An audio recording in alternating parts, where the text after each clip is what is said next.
Assalamualaikum, welcome back my YouTube channel. Ketemu lagi sama aku, Windy Nur Fitri. Nah, di video ini aku bakal ngebahas tentang materi pecahan dan bilangan berpangkat, terusan video yang kemarin. Udah pada nonton kan?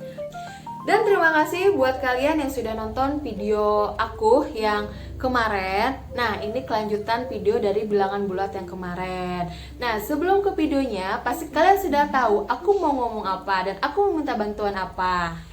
Ya, betul. Tolong bantu aku dengan subscribe, like, dan komen, dan di-share ke seluruh sosial media yang kalian punya, biar aku tambah semangat bikin video-video selanjutnya. Gak apa-apa kan? Gratis loh. Ayo di-like. Sebelum ke videonya, saya berharap semoga video ini bermanfaat untuk kalian yang ada di rumah dan kalian yang sedang belajar di rumah, supaya kalian lebih memahami. Tapi aku mau maaf ya kalau misalkan masih banyak kekurangannya. Ayo langsung ke videonya.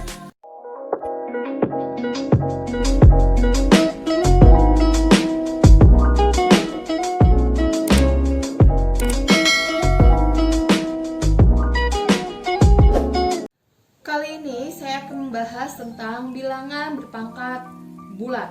Poin pertama yang akan saya bahas di sini yaitu pangkat bulat positif, ya. Kenapa bisa dibilang seperti itu? Dari bentuk A pangkat N tersebut, A disebut bilangan pokok berpangkatan dan N disebut pangkat eksponen dari A. Perhatikan contoh yang ada.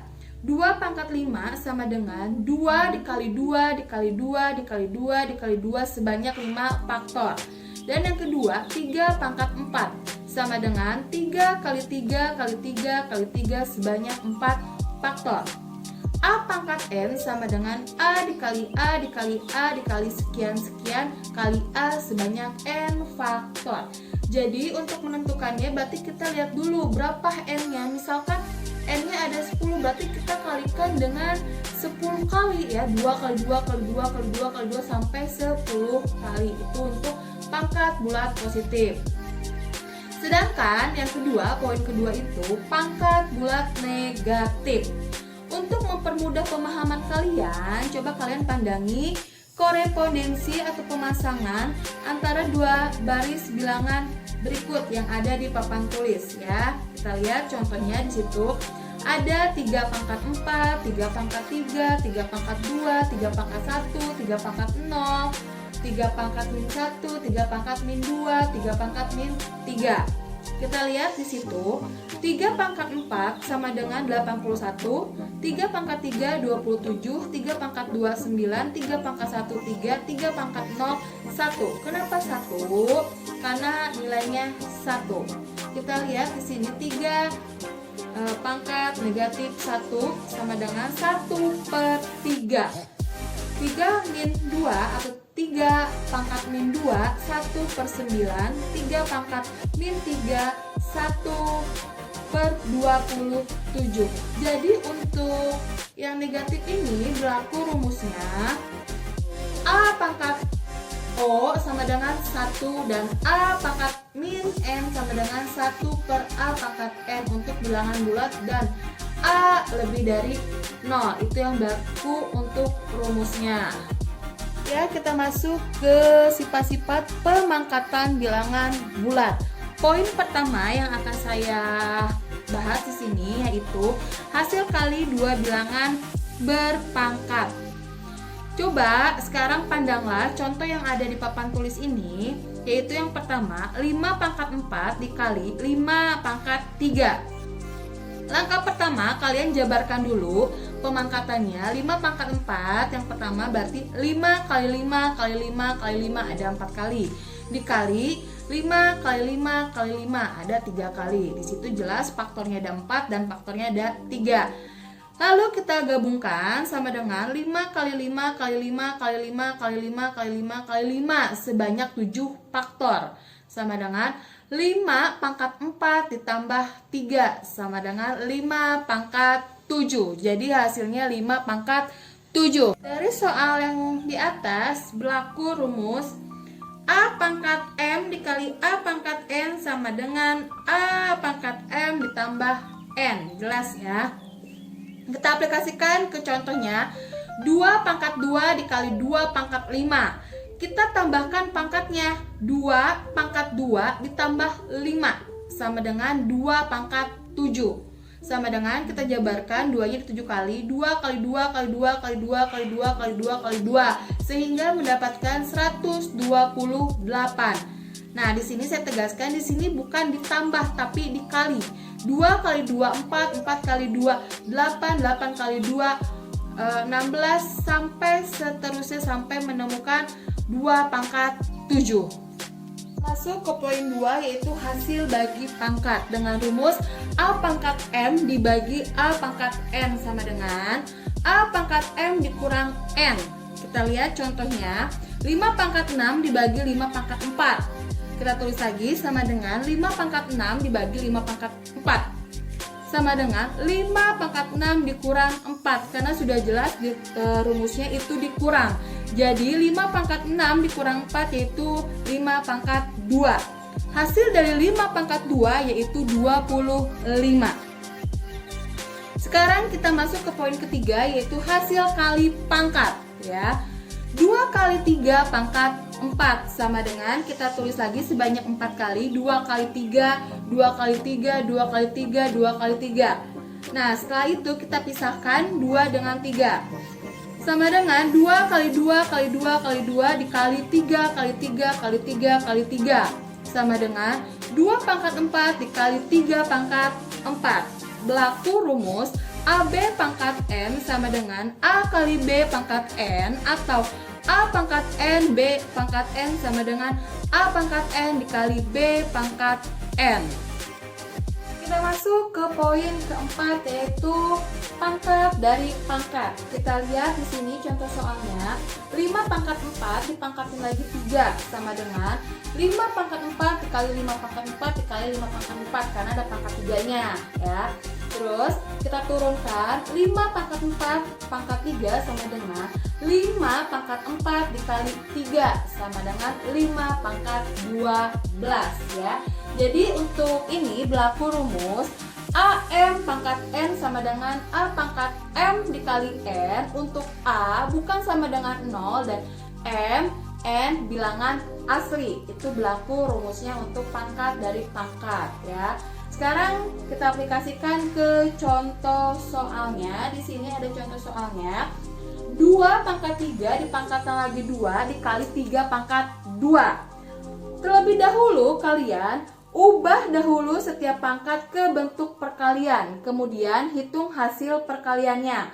Pertamanya kita hitung dulu 2 pangkat 3 dikali 3 pangkat 2 sama dengan 2 kali 2 kali 2 pangkat 2 dikali 3 kali 3. Kita jabarkan dulu, setelah itu turun ke bawah kita jabarkan 2 kali 2 yang pangkat 2 nya itu 2 kali 2 kali 2 dikali 2 kali 2 kali 2 dikali 3 kali 3.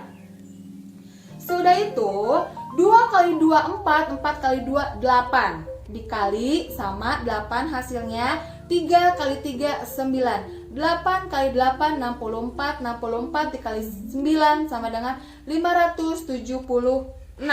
Atau hitung terlebih dahulu nilai setiap pangkatnya. Kemudian baru kita hitung hasil perkaliannya. Sama seperti tadi 2 pangkat 3 pangkat 2 dikali 3 pangkat 2 ya kan.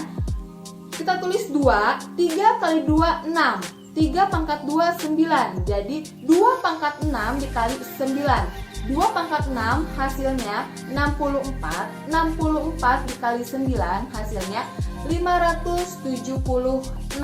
Nah, seperti ini. Gampang kan? Masuk ke materi selanjutnya yaitu mengenai pecahan dan operasinya. Masih ingatkah kalian apa yang dimaksud dengan pecahan biasa dan pecahan campuran? Bicara tentang pecahan berarti kita juga perlu mengetahui seperti apa bagian utuhnya dan seperti apa bagian pecahannya. Karena pengertian pecahan adalah bagian dari yang utuh. Nah, di sini ada cara baca untuk pecahan. Takutnya ada yang belum memahami. Yang pertama, di situ ada 7 dan 8. Itu dibaca 7/8 menyatakan 7 bagian dari seutuhnya 8 bagian. 1/2 dibaca 1/2 atau setengah menyatakan 1 bagian dari seutuhnya. Dan 4/6 menyatakan 4 bagian dari seutuhnya 6 bagian. Penulisan lambang pecahan misalnya 7/8, bilangan 7 di bagian atas disebut pembilang dan bilangan 8 di bagian bawah dinyatakan penyebut. Cara lain untuk menuliskan suatu pecahan dapat dilakukan dengan garis miring. Misalnya 7/8 jika diubah ke dalam bentuk desimal menjadi 0,875 dan dalam persen menjadi 87,5% ya itu. Sekarang kita masuk ke pecahan senilai. Pecahan senilai yaitu A per B dengan B bukan sama dengan 0 senilai dengan A kali K per B kali K di mana bilangan pengali K bukan sama dengan 0. Atau A per B sama dengan A kali K per B kali K dengan syarat K bukan 0 atau K bukan sama dengan 0 ya. Artinya suatu pecahan akan tetap senilai jika pembilang dan penyebutnya dikalikan dengan bilangan yang sama asalkan pengali bukan bilangan 0 ya itu. Sementara kita masuk ke penyederhanaan pecahan ya. Kita masuk ke penyederhanaan pecahan. Di sini ada contohnya di sini 24/36. Kita perkecil sama dengan 12/18. Ini belum merupakan bentuk pecahan paling sederhana. Ini masih bisa dibagi. Atau yang kedua contohnya 24/36 sama dengan 4/6. Ini juga belum merupakan bentuk pecahan paling sederhana, belum ya. Dan yang ketiga 24/36 sama dengan 2/3. Ini merupakan bentuk pecahan paling sederhana. Cara yang paling tepat untuk menyederhanakan suatu pecahan sehingga langsung mengarah ke bentuk pecahan paling sederhana adalah dengan membagi pembilang dan penyebutnya dengan EPB dari pembilang dan penyebutnya. Saya yakin di SD kalian sudah belajar tentang EPB. Oke, kita langsung ke bisa dilihat dari grafiknya di sini 24/36 sama dengan 12/18 itu dibagi 12 ya. Ini masih bisa dibagi lagi kan? Terus kita bagi 3, 12 dibagi 3 4, 18 dibagi 3 6 sama dengan ini masih bisa dibagi lagi 4 dibagi 2 2, 6 dibagi 2 3. Nah ini bisa dibilang paling sederhananya itu 2/3. Dan adapun kita langsung dibagi dengan 12. 24 dibagi 12 yaitu kita dapat 2 dan 36 kita bagi 12 itu dapatnya 3. Nah, untuk yang ini setiap tahapan mulai dari pembilang dan penyebutnya dibagi 3 dan terakhir dibagi 2 lagi. Jika ketiga bilangan pembagi tersebut dikalikan maka hasilnya 12. 2 dikali 3 dikali 2 sama dengan 12. Bilangan 12 sama dengan EPB dari 24 dan 36.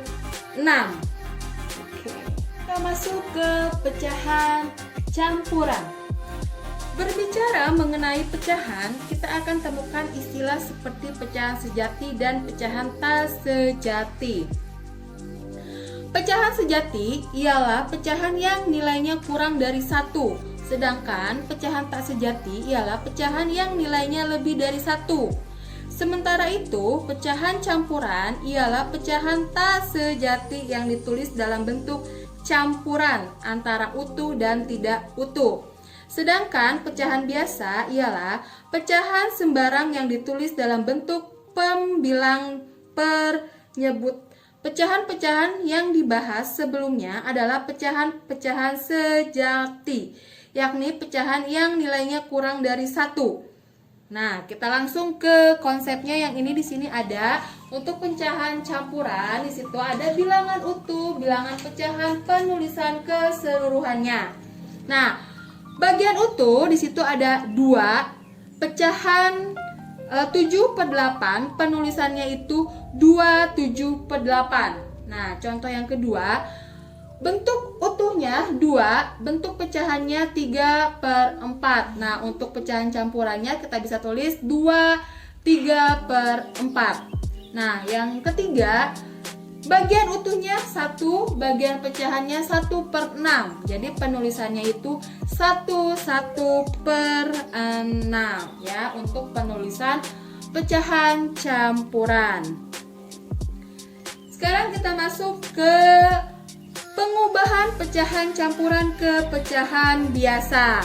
Nah, di sini ada pecahan campurannya itu 27/8. Nah, kita akan merubah ke pecahan biasa. Langkahnya yaitu 2 dikali 8, 16. 16 ditambah 7 sama dengan 23. Nah, penyebutnya tetap 8. Jadi 27/8 pecahan biasanya yaitu 23/8. Sama contoh yang keduanya itu 2 3/4 berubah menjadi pecahan biasa menjadi 11/4. Kenapa? 2 kali 4 8, 8 ditambah 3 itu 11 ya. Jadi berlaku rumus A B per C sama dengan A kali C ditambah B per C ya. Itu untuk mengubah pecahan campuran ke pecahan biasa. Kita masuk ke pecahan desimal ya.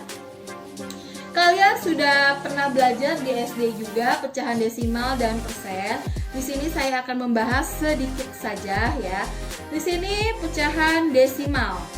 Pecahan desimal yang dimaksud adalah berbasis 10. Dengan demikian, pecahan desimal adalah pecahan yang komponen-komponen bilangannya dapat dinyatakan sebagai persepuluhan, pangkat 1, 2, 3, dan seterusnya, atau persepuluhan, perseratusan, perseribuan, dan seterusnya. Untuk memahami pecahan desimal, coba kita lihat di papan tulis di situ. Ada utuh, per-10, dan menulis pecahan desimalnya seperti apa. Di sini saya tulis utuhnya 2, per-10-nya itu 4. Nah, kita tulis pecahan desimalnya menjadi 2,4. Dan nomor 2 itu utuhnya 1, per-10-nya 0. Maka kita tulis 1,0 atau kita sebut itu 1 ya.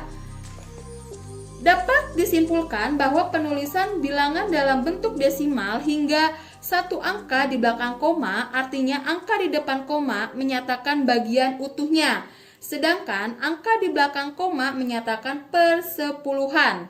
Sementara bilangan dalam bentuk desimal hingga 2 angka di belakang koma, artinya angka di depan koma menyatakan bagian utuhnya ya. Jadi kalau misalkan angka pertama di belakang koma menyatakan persepuluhan dan angka kedua di belakang koma menyatakan perseratusan. Jadi 2,4 artinya 2 bagian utuh dan 4 persepuluhan. Sementara 2,45 artinya 2 bagian utuh, 4 persepuluhan, dan 5 perseratusan. Maka bahwa bilangan yang ditulis dalam bentuk desimal seperti 2,45 dibaca seperti itu ya. Jadi sudah jelas ya desimal itu seperti apa. Dan kita masuk ke persen dan per mil ya. Tapi saya akan bahas dulu persennya dulu. SD juga kalian sudah pernah belajar seperti ini ya, dengan persen dan per mil ya. Saya akan mengulik-ngulik lagi memori kalian yaitu tentang persen. Persen adalah per 100 dan per mil adalah per 1000. Dalam kehidupan sehari-hari biasanya istilah ini sering digunakan atau dibicarakan seperti bunga bank, potongan harga atau diskon, kenaikan jumlah penduduk, peningkatan atau penurunan produksi tertentu, atau lain-lain ya. Nah, ini persen saya tulis contohnya. Untuk biasanya, pecahan biasanya itu saya tulis 4/100, desimalnya itu 0,45 dan persennya itu 45%. Yang kedua, 8/100, desimalnya 0,08 dan persennya 8% ya. Kita masuk ke per mil. Oke, kita masuk ke per mil. Di sini ada contoh soal 12 per mil sama dengan 12 per mil sama dengan 12 per 1000. Bedanya per mil sama persen. Kalau per mil di sini nolnya di bawah itu ada 2 ya. Sementara kan kalau misalkan persen ada 1 ya. Di sini ada 3 nih.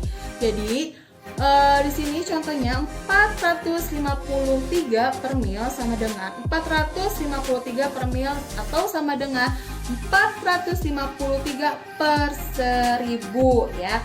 Kita sudah membahas persen dan per mil. Nah, kita masuk ke materi selanjutnya mengenai operasi pada pecahan. Kali ini di operasi ini saya akan membahas tentang penjumlahan pecahan, pengurangan pecahan, perkalian pecahan, dan pembagian pecahan. Oke, kita mulai saja di bagian yang pertama. Oke, kita masuk ke soal yang kedua, yaitu 2/1/5 ditambah 2/5 sama dengan 2/3/5. Karena 2 itu bilangan utuh ya, kita langsung aja 1 tambah 2 itu 3, penyebutnya sama 5. Nah, kita masuk ke soal yang ketiga untuk penjumlahan. 1/2 ditambah 1/3. Nah, untuk yang ini kita mencari KPK-nya dulu. 2 dan 3 itu KPK-nya 6 ya kan. 1 kali 3, 3 ditambah 2/6 sama dengan 5/6 untuk penjumlahan. Sekarang untuk pengurangan. Pengurangan 2 pecahan adalah pengambilan sebagian atau pengambilan keseluruhannya dari suatu pecahan dengan pecahan lainnya. Hasil pengurangannya adalah sisa dari pecahan semula setelah diambil sebagian dari pecahan semula tersebut. Nah, kita perhatikan di contoh soalnya itu, yang pertama 3/4 dikurang 1/4 sama dengan 2/4. Nah, 2/4 ini masih bisa disederhanakan menjadi 1/2. Ayo, gimana caranya? Ya, betul, dibagikan dengan angka yang sama. 2 dibagi 2, 1, 4 dibagi 2, 2 ya. Sekarang contoh yang kedua, 2/3 dikurang 1/2 sama dengan, sama KPK-nya juga disamakan, yaitu 6. 4/6 dikurang 3/6 sama dengan 1/6. Nah, soal yang ketiga, yang pecahan campurannya 1/5 dikurang 1/2 ya. 2/10. Bu, dari mana 10-nya? 10-nya kita samakan KPK-nya 5 dikali 2 ya, 10 dikurang 5/10. 2/10 menjadi pecahan biasa, yaitu 12/10 dikurang 5/10. Hasilnya 12 dikurang 5, 7, penyebutnya 10. Jadi hasil dari 1/5 dikurang 1/2 adalah hasilnya 7/10. Kita masuk ke perkalian pecahannya. Oke, kita masuk ke perkalian pecahan. Di sini ada contoh soalnya 1/2 dikali 3/4 sama dengan 3/8. Ini biasa aja ya, 1 kali 3, 3, 2 kali 4, 8. Dan yang kedua, 2/3 dikali 3/4 sama dengan 6/12. 2/3 dikali 4/5 sama dengan 8/15. Untuk ini berlaku A per B dikali C per D sama dengan A kali C per B kali D ya. Sekarang kita masuk ke pembagian, yaitu di sini ada contoh soal 2/3 dibagi 1/4 sama dengan 8/3 ya. Sama di bawah juga 2/3 dikali 4/1 sama dengan 8/3. Nah, untuk ini perkalian dan pembagian itu sama aja ya. 2/3 dibagi 1/4 sama dengan 2/3 dikali 4/1. Hasilnya 8/3. Untuk ini berlaku A per B dibagi C per D sama dengan A per B dikali D per C. Jadi perkalian dan pembagian itu hampir sama ya. Nah, ini materi terakhir yang saya jelaskan di video ini. Sebelum saya mengakhiri, saya mengucapkan banyak-banyak terima kasih kepada kalian yang sudah atau yang menonton video saya dari awal sampai akhir. Walaupun video saya belum bisa dikatakan sempurna, tapi saya harap ada manfaat yang kalian ambil dari video-video yang saya share ini. Terima kasih. Assalamualaikum warahmatullahi wabarakatuh. Oke, ini ada latihan yang harus kalian kerjakan. 5 soal, saya yakin kalian bisa karena ini sudah saya jelaskan di video awal. Oke, terima kasih.